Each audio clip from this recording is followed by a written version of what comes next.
Hi everyone! I'm back again today with another comparison video.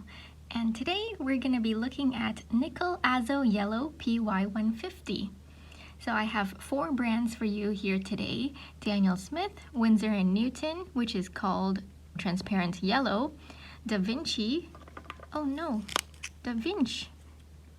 Vinci, and Rembrandt, and they call theirs Aureolin? Who knows? Before we get started, I just want to say that Rembrandt's was the first one I used, and this is a 5 milliliter one. And I've used basically all of this already. I don't have this in a half pan or anything. I completely used it up. And that's when I thought, hey, I really like this pigment and I really want it in for the long run. So I got a 20 ml tube when it was on sale. Super cheap, so I'm really happy about that. So when I did swatches of these brands in the past, I do feel like they're much more of a higher quality than Rembrandt. So today we'll be seeing whether or not that would be the case. Maybe that means they're more pigmented, who knows? Let's check it out. Alright, first up we have Daniel Smith. As per usual, none of these have been pre-wetted. I'm going in with a wet brush. This is the brush I'll be using today, the Tintoretto 1407. I'll put the link down below. Again, wet brush. Swipe, swipe, swipe. Immediate color. Love that. Oops.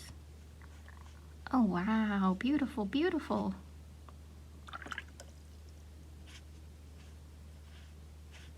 You could always expect Daniel Smith to perform well.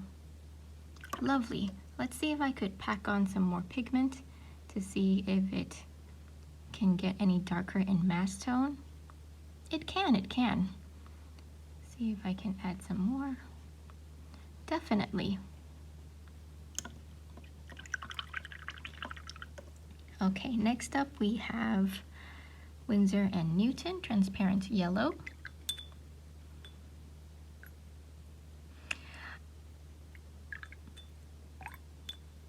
I actually don't mind them calling this transparent yellow because a lot of yellow colors, I find that it's quite hard to find truly transparent yellows, and PY150 is one of the few that I would consider truly transparent.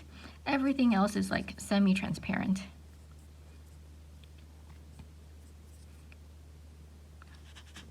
Okay, maybe I did too many swipes there, sorry. But definitely not as pigmented as Daniel Smith's.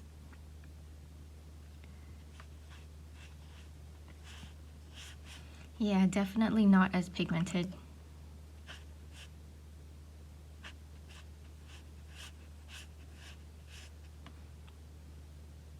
See if I could go back and pack in some more pigment.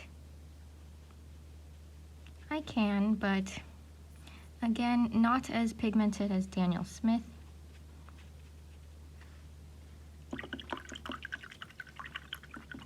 I'm not seeing any hue differences so far, so that's good.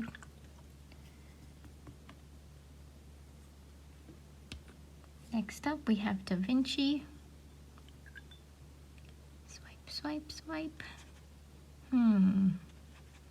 Pretty similar to Winsor and Newton. So right now Daniel Smith takes the first place for being super pigmented, super easy to re-wet.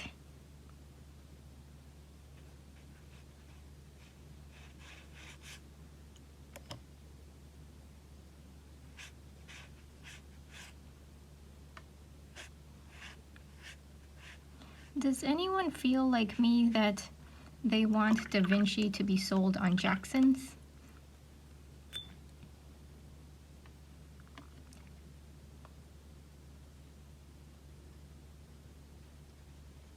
Okay, packing in more pigment, and I can, but it seems to be pretty much just like Winsor and Newton.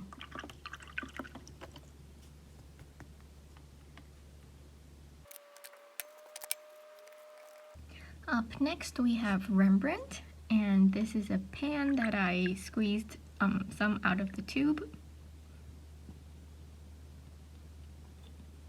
It's completely dry. Wet brush, dab, dab, dab. Oh,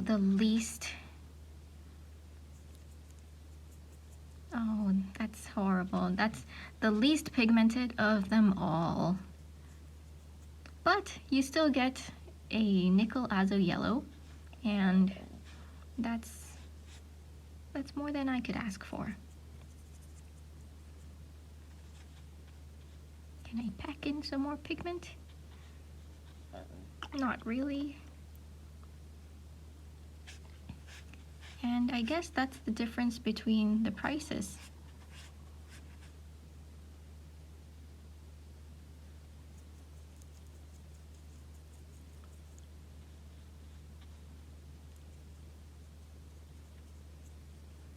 Either that or it's hard to re-wet.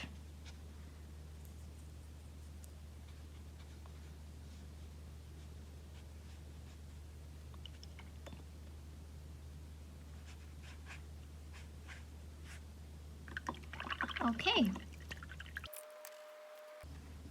All right, we'll wait for these to dry and then I'll be right back. I wanted to quickly swatch Gamboge for you. This is Rembrandt. Here, this is Royal Talons. R238, so that's Gamboge. I'll quickly swatch this on the side for you because I'll talk about it in a bit. There we go. I'll be right back, guys. And I'm back. The swatches have all completely dried. So has this one. And even though there's not much of a hue difference, well, not much, there is no hue difference at all. All of them are the same hue. However, I think the main difference between all of them is the rewettability and the pigmentation. As we saw earlier, Daniel Smith was like easy to re-wet right away and also super pigmented, whereas the Winsor and Newton and Da Vinci were somewhere in the middle, and Rembrandt was the least pigmented, where I had a bit of a hard time getting that darkness like these in mass tone, as well as when I was trying to swatch it all out. After swatching out these 4 brands of nickel azo yellow, I think I could conclude that any brand would be fine for me personally. If any of these brands are affordable for where you are, no need to hesitate in thinking about, oh, which one do I need? Which one would mix better than the other? I think they're all pretty much the same. It's just which one's more pigmented or not, and that's pretty much it. Before we go, I'd like to talk a bit more about the Rembrandt one. So as you can see, I tried packing on some more pigment into this part here like everyone else, but I can't seem to quite get that dark mass tone.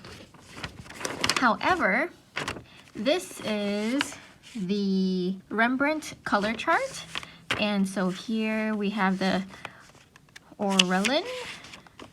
This one is this one. So you see that there, it's PY150. Okay, so this is the one we just swatched, Orelin PY150. And what I want to talk about is this Gamboge one, PY150, and there's also a bit of PO48, that's quinacridone burnt orange in there. These 2 pigments are usually used to make quinacridone gold hues, and that's what I want to talk about. So before I even had the chance to play with PY150, this nickel azo yellow, I already had Gamboge, this color, in the Rembrandt set that I already have. As you can see, I used a lot of it, and I really liked it. I never looked at pigments back then, so I didn't know what it was made of, even though I did write it on there when I first got it. But it wasn't something I cared about. I just thought about Gamboge as being like a dirty yellow, you know? Because back then I was into more of like cool yellows, lemon yellows. So when I used this, I always felt like it was a dirty yellow. But here, this is the swatch I swatched out earlier. As you can see, it's a bit darker than this one in mass tone. It gets brown like the Da Vinci's or the Daniel Smith. Maybe I'd say it's a bit more brown than these other colors. But I mean, if you see that there, Daniel Smith has that almost brown raw sienna mass tone, and this Rembrandt's Gamboge also has that too.